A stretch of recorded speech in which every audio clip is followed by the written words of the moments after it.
দিয়েছেন আপনি মানুষ। আমান আসমিকে 10 বছর রেখে দিয়েছেন মাটির নিচে। আমি দেখেছিলাম অনেকে 14 বছর পর্যন্ত ওখানে আছে।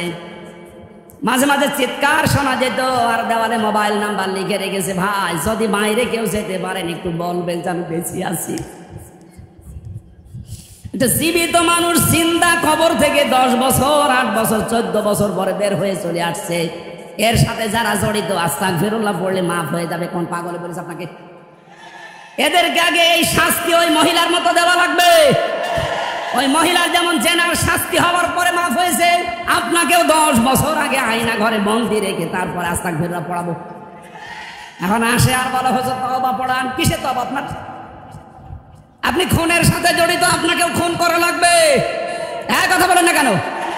সুতরাং আমি যেটা বোঝাতে চাচ্ছি, আল্লাহর মাগফিরাতের দিকে আমরা দৌড়াবো, কিন্তু যারা দৌড়াতে চাচ্ছেন এই শর্ত মানা লাগবে। শর্ত মানার খবর নেই। বিভিন্ন জায়গায় অবৈধ টাকা পয়সা দিয়ে উনি মাপ পেয়ে যাচ্ছে। আর কিছু মানুষ আছে এই ধান্দা টাকা যে লাগাচ্ছে, এই জালেমদের কাছে অর্থ সম্পদ টাকা পয়সা বাবা শাহজালাল দেন সব হালাল নিয়ে তাদেরকে সেলটাপ দিচ্ছেন। আপনি বিপদে পড়বেন কয়েকদিন পরে। এক কথা বলেন না কেন? এটা যারা আরম্ভ করেছেন সারা বাংলাদেশে, আপনি থামেন। 15 বছরও আপনার শিক্ষা হয়নি, কবে আপনার জ্ঞানের চোখ খুলবে? এই জন্য আমরা যখন দৌড়াতে চাচ্ছি